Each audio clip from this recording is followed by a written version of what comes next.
ਸੋ ਬੱਚੋ ਅੱਜ ਆਪਾਂ ਵਿੰਡੋਜ਼ ਬਾਰੇ ਗੱਲ ਕਰਾਂਗੇ ਜਿਹੜਾ ਕਿ ਇੱਕ ਆਪਰੇਟਿੰਗ ਸਿਸਟਮ ਹੈ। ਠੀਕ ਹੈ, ਆਪਰੇਟਿੰਗ ਸਿਸਟਮ ਕੀ ਹੁੰਦਾ ਵਾ? ਆਪਰੇਟਿੰਗ ਸਿਸਟਮ ਇੱਕ ਅਜਿਹਾ ਪ੍ਰੋਗਰਾਮ ਆ ਜਿਹਨੇ ਮੇਰੇ ਕੰਪਿਊਟਰ ਨੂੰ ਚਲਾਉਣਾ ਵਾ। ਠੀਕ ਹੈ, ਸਾਰੇ ਵਰਕ ਇਸੇ ਆਪਰੇਟਿੰਗ ਸਿਸਟਮ ਦੀ ਨਿਗਰਾਨੀ ਹੇਠ ਸੁਪਰਵੀਜ਼ਨ ਦੇ ਹੇਠਾਂ ਹੀ ਇਹ ਸਾਰੇ ਜਿੰਨੇ ਵੀ ਵਰਕ ਮੈਂ ਅਗਲੇ ਕਰਨੇ ਆ ਉਹ ਇਹਦੀ ਸੁਪਰਵੀਜ਼ਨ 'ਚ ਹੀ ਹੋਣੇ ਆ। ਸੋ ਇਹਦਾ ਹੋਣਾ ਜ਼ਰੂਰੀ ਹੁੰਦਾ। ਤੁਸੀਂ ਜਦੋਂ ਵੀ ਨਵਾਂ ਕੰਪਿਊਟਰ ਲਿਆਉਂਦੇ ਹੋ ਸਾਰਿਆਂ ਨਾਲ ਪਹਿਲਾਂ ਆਪਾਂ ਆਪਰੇਟਿੰਗ ਸਿਸਟਮ ਲੋਡ ਕਰਨ ਦੀ ਹੀ ਗੱਲ ਕਰਦੇ ਹਾਂ। ਜਿੱਦਾਂ ਮੈਂ ਇੱਕ ਉਦਾਹਰਨ ਦੇ ਤੌਰ ਤੇ ਗੱਲ ਕਰਦਾ, ਨਵਾਂ ਕੰਪਿਊਟਰ ਜਦੋਂ ਜਾਂ ਲਿਆਉਂਦੇ ਆ ਆਪਾਂ ਆਮ ਕਹਿੰਦੇ ਆ ਵਿੰਡੋਜ਼ ਇੰਸਟਾਲ ਕਰ ਇਹਦੇ ਤੇ ਹੋਣੀ ਚਾਹੀਦੀ ਆ ਜਾਂ ਕੋਈ ਹੋਰ ਆਪਰੇਟਿੰਗ ਸਿਸਟਮ। ਠੀਕ ਹੈ, ਉਹ ਕਿਉਂ? ਕਿਉਂਕਿ ਮੇਰਾ ਇਹ ਆਪਰੇਟਿੰਗ ਸਿਸਟਮ ਇੰਸਟਾਲ ਹੋਊ ਤਾਂ ਅੱਗੇ ਕੋਈ ਵਰਕ ਜਿਹੜੇ ਹੈ ਉਹ ਸ਼ੁਰੂ ਹੋਣਗੇ। ਸੋ ਆਪਰੇਟਿੰਗ ਸਿਸਟਮ ਦਾ ਤੁਹਾਡੇ ਕੰਪਿਊਟਰ ਦੇ ਉੱਤੇ ਹੋਣਾ ਜ਼ਰੂਰੀ ਆ। ਠੀਕ ਹੈ, ਤਾਂ ਕਰਕੇ ਆਪਣੇ ਕੋਈ ਵੀ ਅਗਲੇ ਵਰਕ ਆਪਾਂ ਕਰ ਸਕੀਏ। ਸੋ ਇਹਨਾਂ ਆਪਰੇਟਿੰਗ ਸਿਸਟਮ ਦੇ ਵਿੱਚ ਹੀ ਇੱਕ ਮਲਟੀ ਯੂਜ਼ਰ ਆਪਰੇਟਿੰਗ ਸਿਸਟਮ ਹੈ, ਉਹਨੂੰ ਦੇ ਵਿੱਚ ਆਪਾਂ ਵਿੰਡੋਜ਼ ਦੇ ਬਾਰੇ ਅੱਜ ਆਪਾਂ ਗੱਲ ਕਰਨੀ ਆ। So multi user operating system Windows ਨੂੰ ਕਿਉਂ ਕਹਿੰਦੇ ਆ? ਕਿਉਂਕਿ ਇਹਦੇ ਵਿੱਚ ਕਈ ਯੂਜ਼ਰਸ ਆਪਾਂ ਕ੍ਰੀਏਟ ਕਰ ਸਕਦੇ ਆ। ਜਿੱਦਾਂ ਕੋਈ ਇੱਕ ਫਲਾਨਾ XYZ ਬੱਚਾ ਹੈ ਜਾਂ ਕੋਈ ਹੋਰ ਕੋਈ ਪਰਸਨ ਹੈ, ਉਹ ਆਪਣਾ ਯੂਜ਼ਰ ਕ੍ਰੀਏਟ ਕਰ ਸਕਦਾ, ਉਹ ਆਪਣੇ ਯੂਜ਼ਰ ਨੂੰ ਲੌਗਇਨ ਕਰਕੇ ਆਪਣੇ ਯੂਜ਼ਰ 'ਚ ਵਰਕ ਕਰ ਸਕਦਾ। ਕੋਈ ਦੂਸਰਾ ਪਰਸਨ ਹੈ ਜਾਂ ਕੋਈ ਹੋਰ ਸਟੂਡੈਂਟ ਹੈ, ਠੀਕ ਆ, ਉਹ ਆਪਣਾ ਯੂਜ਼ਰ ਕ੍ਰੀਏਟ ਕਰਕੇ ਉਸ ਯੂਜ਼ਰ 'ਚ ਜਾ ਕੇ ਆਪਣਾ ਵਰਕ ਕਰ ਸਕਦਾ। ਸੋ ਆਪਣਾ ਆਪਣਾ ਅਸੀਂ ਯੂਜ਼ਰ ਕ੍ਰੀਏਟ ਕਰ ਸਕਦੇ ਹਾਂ। ਠੀਕ ਆ, ਈਵਨ ਉਹਨੂੰ ਅਸੀਂ ਪਾਸਵਰਡ ਵੀ ਲਾ ਸਕਦੇ ਹਾਂ ਵੀ ਮੇਰੇ ਯੂਜ਼ਰ ਨੂੰ ਕੋਈ ਹੋਰ ਓਪਨ ਨਾ ਕਰ ਸਕੇ। ਸੋ ਇਸ ਤਰੀਕੇ ਨਾਲ ਇਹਦੇ ਵਿੱਚ ਇੱਦਾਂ ਕਈ ਯੂਜ਼ਰਸ ਜਿਹੜੇ ਹੈ ਇੱਕ ਤੋਂ ਜ਼ਿਆਦਾ, ਜਿਹਨੂੰ ਆਪਾਂ ਮਲਟੀ ਕਹਿ ਦਿੰਦੇ ਆ। ਸੋ ਇਹ ਮਲਟੀ ਯੂਜ਼ਰ ਆਪਰੇਟਿੰਗ ਸਿਸਟਮ ਹੈ ਔਰ ਈਵਨ ਮਲਟੀ ਟਾਸਕ ਵੀ ਹੈ। ਇਹਦੇ ਵਿੱਚ ਕਈ ਵਰਕ ਕਰ ਸਕਦੇ ਆ, ਕਈ ਤਰ੍ਹਾਂ ਦੇ ਵਰਕ ਆਪਣੀ ਲੋੜ ਦੇ ਮੁਤਾਬਕ ਕਈ ਤਰ੍ਹਾਂ ਦੇ ਵਰਕ ਹੋ ਜਾਂਦੇ ਆ। ਇੱਕ ਸਮੇਂ ਤੇ ਹੀ ਕਈ ਵਰਕ ਹੋ ਜਾਂਦੇ ਆ। ਜਿੱਦਾਂ ਇੱਕ ਸਮੇਂ ਤੇ ਮੈਂ ਇੱਕ ਉਦਾਹਰਨ ਦਿੰਦਾ, ਆਪਾਂ ਕੋਈ ਆਡੀਓ ਚਲਾਈ ਹੋਈ ਆ, ਨਾਲ ਆਪਾਂ ਕੋਈ ਫਾਈਲ ਨੂੰ ਟਾਈਪ ਕਰ ਰਹੇ ਹਾਂ ਕਿਸੇ ਸੌਫਟਵੇਅਰ ਦੇ ਵਿੱਚ, ਨਾਲ ਕਿਸੇ ਫਾਈਲ ਦਾ ਪ੍ਰਿੰਟ ਵੀ ਲਾਇਆ ਹੋਇਆ, ਇੱਕ ਸਮੇਂ ਤੇ ਹੀ ਕਈ ਵਰਕ ਹੋ ਜਾਂਦੇ ਆ। ਸੋ ਮਲਟੀ ਟਾਸਕ ਵੀ ਹੈ, ਮਲਟੀ ਆਪਰੇਟਿੰਗ ਸਿਸਟਮ ਦੀ ਤਾਂ ਗੱਲ ਆਪਣੀ ਹੋ ਗਈ ਹੋਈ ਹੈ। ਠੀਕ ਹੈ, ਜਦੋਂ ਆਪਾਂ ਫਿਰ ਵਿੰਡੋਜ਼ ਦੀ ਇੱਕ ਹੋਰ ਗੱਲ ਕਰੀਏ ਵੀ ਇਹ GUI ਹੈ, ਗ੍ਰਾਫਿਕਲ ਯੂਜ਼ਰ ਇੰਟਰਫੇਸ। ਠੀਕ ਹੈ, ਗ੍ਰਾਫਿਕਲ ਯੂਜ਼ਰ ਇੰਟਰਫੇਸ ਦਾ ਮਤਲਬ ਬੱਚਿਓ ਇਹ ਹੈਗਾ ਬਈ ਹਰ ਚੀਜ਼ ਜਿਹੜੀ ਹੈ ਉਹ ਪਛਾਣ ਜਿਹੜੀ ਮਿਲੀ ਹੋਈ ਆ ਸਾਨੂੰ, ਉਹ ਗ੍ਰਾਫਿਕਲੀ ਫੋਟੋ ਸਹਿਤ ਜਿਹੜੀ ਹੈ ਉਹ ਮਿਲੀ ਹੋਈ ਆ। ਕੋਈ ਵੀ ਚੀਜ਼, ਚਾਹੇ ਕੋਈ ਸੌਫਟਵੇਅਰ ਨੇ, ਠੀਕ ਆ, ਫੋਰ ਐਗਜ਼ਾਮਪਲ ਦੇਖੋ ਜਿੱਦਾਂ ਤੁਸੀਂ ਆ ਸਕਰੀਨ ਤੇ ਦੇਖ ਰਹੇ ਹੋ ਆ ਦਿਸ PC ਜਾਂ ਇਹਨੂੰ ਮਾਈ ਕੰਪਿਊਟਰ ਦੇ ਨਾਂ ਨਾਲ ਵੀ ਜਾਣਿਆ ਜਾਂਦਾ। ਤਾਂ ਇਹਦੇ ਉੱਪਰ ਇੱਕ ਆ ਫੋਟੋ ਬਣੀ ਹੋਈ ਆ ਕੰਪਿਊਟਰ ਦੀ, ਰੀਸਾਈਕਲ ਬਿਨ ਹੈ, ਇਹਦੇ ਉੱਤੇ ਇੱਕ ਆ ਬਾਕਸ ਦੀ ਫੋਟੋ ਬਣੀ ਹੋਈ ਆ। ਆ ਵੱਖ-ਵੱਖ ਸੌਫਟਵੇਅਰ ਨੇ, ਉਹਨਾਂ ਨਾਲ ਰਿਲੇਟਡ ਉਹਨਾਂ ਦੀ ਫੋਟੋ ਬਣੀ ਹੋਈ ਆ। ਠੀਕ ਆ, ਈਵਨ ਕੋਈ ਆਪਾਂ ਸੌਫਟਵੇਅਰ ਵੀ ਖੋਲ੍ਹਦੇ ਹਾਂ, ਮੰਨ ਲਓ ਮੈਂ ਇੱਕ ਵਿੰਡੋਜ਼ ਦਾ ਜਿਹੜਾ ਸੌਫਟਵੇਅਰ ਹੈ ਪੇਂਟ, ਉਹਨੂੰ ਓਪਨ ਕਰਦਾ। ਠੀਕ ਹੈ, ਤਾਂ ਉਹਦੇ ਵਿੱਚ ਦੇਖੋ ਆਪਾਂ ਵੱਖ-ਵੱਖ ਜਿਹੜੀਆਂ ਕਮਾਂਡਸ ਨੇ, ਜਿਵੇਂ ਕੱਟ ਹੈ ਉਹਦੀ ਆਹ ਸੀਜ਼ਰ ਜਿਹਨੂੰ ਕੈਂਚੀ ਕਹਿੰਦੇ ਆ, ਇਹ ਬਣੀ ਹੋਈ ਹੈ। ਠੀਕ ਹੈ ਜੀ, ਫਾਈਲ ਮੀਨੂ ਦੇ ਵਿੱਚ ਜਾਂਦੇ ਆ, ਆ ਦੇਖੋ ਪ੍ਰਿੰਟ ਦੀ ਹੈ, ਨਾਲ ਪ੍ਰਿੰਟਰ ਬਣਿਆ ਹੋਇਆ, ਸੇਵ ਦੇ ਨਾਲ ਆ ਸੇਵ ਦੀ ਇੱਕ ਗ੍ਰਾਫਿਕਲ ਪਿਕਚਰ ਬਣਾਈ ਹੋਈ ਹੈ।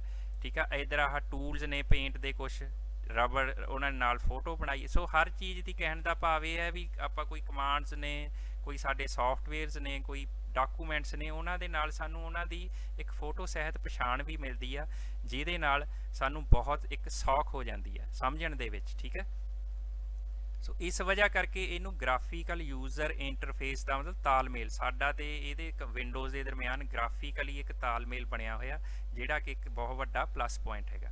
ਠੀਕ ਹੈ ਜੀ, ਸੋ ਜਦੋਂ ਆਪਾਂ ਵਿੰਡੋਜ਼ ਦੇ ਵਰਜ਼ਨਸ ਦੀ ਗੱਲ ਕਰਦੇ ਹਾਂ, ਕਈ ਵਰਜ਼ਨ ਆ ਚੁੱਕੇ ਨੇ। ਠੀਕ ਆ, ਮਾਈਕਰੋਸਾਫਟ ਕੰਪਨੀ ਜਿਹੜੀ ਹੈ ਇਹ ਵਿੰਡੋਜ਼ ਨੂੰ ਬਣਾਉਂਦੀ ਆ। ਠੀਕ ਆ, ਅਮਰੀਕਨ ਕੰਪਨੀ ਹੈ ਬਿਲ ਗੇਟਸ ਦੀ।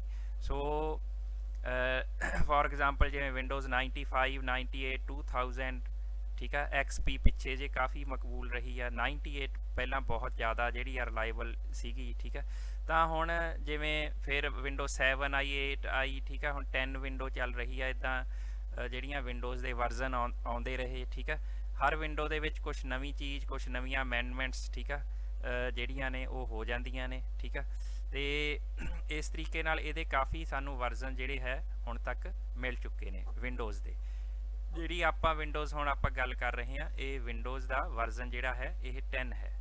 ਸੋ ਉਸ ਤੋਂ ਬਾਅਦ ਫਿਰ ਜੇ ਆਪਾਂ ਗੱਲ ਕਰੀਏ ਹੁਣ ਜਦੋਂ ਵਿੰਡੋਜ਼ ਓਪਨ ਹੁੰਦੀ ਆ ਤਾਂ ਸਾਰਿਆਂ ਨਾਲ ਪਹਿਲਾਂ ਜਿਹੜੀ ਆਹ ਸਕਰੀਨ ਫਰੰਟ ਤੇ ਆ ਕੇ ਰੁਕਦੀ ਆ, ਇਹਨੂੰ ਅਸੀਂ ਡੈਸਕਟਾਪ ਕਹਿੰਦੇ ਆ ਵਿੰਡੋਜ਼ ਦਾ। ਠੀਕ ਆ, ਇੱਥੋਂ ਹੀ ਸਾਰੇ ਵਰਕ ਸ਼ੁਰੂ ਹੋਣੇ ਆ ਡੈਸਕਟਾਪ ਤੋਂ। ਇਹਦੀ ਪਛਾਣ ਕੀ ਆ ਵੀ ਕੁਛ ਇੱਥੇ ਸਾਨੂੰ ਪ੍ਰੋਗਰਾਮਸ ਦੇ ਆਈਕਨਸ ਮਿਲਦੇ ਨੇ। ਠੀਕ ਆ, ਇੱਕ ਆ ਟਾਸਕ ਬਾਰ ਹੇਠਾਂ ਮਿਲ ਰਹੀ ਆ, ਇਹਦੇ ਉੱਤੇ ਕੁਝ ਸੌਫਟਵੇਅਰਸ ਦੇ ਆਈਕਨ ਹੁੰਦੇ ਨੇ, ਟਾਈਮ ਡੇ ਇੰਡੀਕੇਟਰ ਹੁੰਦਾ ਵਾ। ਠੀਕ ਆ ਜੀ, ਈਵਨ ਤੁਸੀਂ ਆਹ ਕੀਬੋਰਡ ਚੇਂਜ ਕਰ ਸਕਦੇ ਹੋ ਇੱਥੇ ਸੈਟਿੰਗ ਦੇ ਵਿੱਚ। ਠੀਕ ਆ, ਪੰਜਾਬੀ ਦਾ, ਇੰਗਲਿਸ਼ ਦਾ ਇੱਥੇ ਸੈਟਿੰਗ ਕਰ ਸਕਦੇ ਹੋ ਕੀਬੋਰਡ, ਜਿਹੜੀ ਵੀ ਲੈਂਗੁਏਜ ਤੁਸੀਂ ਕੀਬੋਰਡ ਚਲਾਉਣਾ ਚਾਹੁੰਦੇ ਹੋ। ਠੀਕ ਆ, ਤੇ ਇੱਧਰ ਸਾਡੇ ਕੋਲੇ ਸਟਾਰਟ ਮੀਨੂ ਹੈ। ਸਟਾਰਟ ਮੀਨੂ ਦੇ ਵਿੱਚ ਸਟਾਰਟ ਬਟਨ ਪਹਿਲਾਂ ਤਾਂ ਆਪਾਂ ਗੱਲ ਕਰੀਏ, ਆ ਸਟਾਰਟ ਬਟਨ ਹੈ, ਜਿਹਨੂੰ ਕਲਿੱਕ ਕਰਕੇ ਆ ਸਟਾਰਟ ਮੀਨੂ ਓਪਨ ਹੁੰਦਾ, ਜਿਹਦੇ ਵਿੱਚ ਅਸੀਂ ਸੌਫਟਵੇਅਰ ਵਿੰਡੋਜ਼ ਦੇ ਆਪਣੇ ਸੌਫਟਵੇਅਰ, ਠੀਕ ਆ, ਤੇ ਜਿਹੜੇ ਸੌਫਟਵੇਅਰ ਅਸੀਂ ਵਿੰਡੋ ਦੇ ਵਿੱਚ ਇੰਸਟਾਲ ਕਰਦੇ ਹਾਂ, ਜਿਨ੍ਹਾਂ ਦੀ ਸੌਫਟਵੇਅਰ ਦੀ ਸਾਨੂੰ ਲੋੜ ਆ, ਆਪਾਂ ਇੰਸਟਾਲ ਕੀਤੇ, ਉਹ ਇਹਦੇ ਵਿੱਚ ਦਿਖਾਈ ਸਾਨੂੰ ਦਿੰਦੇ ਨੇ। ਜਿਵੇਂ ਅਸੀਂ ਦੇਖੋ ਆ ਕੋਰਲ ਡਰਾ ਲੋਡ ਕੀਤੀ ਹੋਈ ਹੈ। ਠੀਕ ਆ, ਇਹ ਕੋਰਲ ਡਰਾ ਜਿਹੜੀ ਹੈ ਸਟਾਰਟ ਮੀਨੂ ਦੇ ਵਿੱਚ ਸਾਨੂੰ ਆਪਸ਼ਨ ਇਹਦੀ ਮਿਲ ਰਹੀ ਹੈ। ਸੋ ਇਸ ਤੋਂ ਇਲਾਵਾ ਤੁਸੀਂ ਇਹਨੂੰ ਪਿੰਨ ਕਰ ਸਕਦੇ ਹੋ ਸਟਾਰਟ ਦੇ ਵਿੱਚ। ਆ ਦੇਖੋ ਪਿੰਨ ਟੂ ਸਟਾਰਟ, ਜੇ ਮੈਂ ਇਹ 'ਤੇ ਕਲਿੱਕ ਕਰਦਾ, ਠੀਕ ਆ, ਤਾਂ ਇਹ ਇੱਧਰ ਇਹਦੀ ਇੱਕ ਆਈਕਨ ਦੇ ਰੂਪ ਦੇ ਵਿੱਚ ਆਪਸ਼ਨ ਬਣ ਕੇ ਆਜੂ। ਸੋ ਮੈਂ ਇੱਥੋਂ ਹੀ ਸਿੱਧਾ ਕਲਿੱਕ ਕਰ ਸਕਦਾ। ਤੇ ਈਵਨ ਜੇ ਤੁਸੀਂ ਆ ਥੱਲੇ ਟਾਸਕ ਬਾਰ ਚੱਲ ਰਹੀ ਆ, ਇਹਦੇ ਉੱਤੇ ਵੀ ਰੱਖ ਸਕਦੇ ਹੋ ਮੋਰ ਦੇ ਵਿੱਚ ਜਾ ਕੇ ਪਿੰਨ ਟੂ ਟਾਸਕ ਬਾਰ। ਜੇ ਮੈਂ ਇੱਥੇ ਦੇਖੋ, ਜੇ ਮੈਂ ਚਲੋ ਆਪਾਂ ਇੱਕ ਉਦਾਹਰਨ ਕਰਦੇ ਹਾਂ, ਆਪਾਂ ਇੱਥੇ ਕਲਿੱਕ ਕਰਦੇ ਹਾਂ।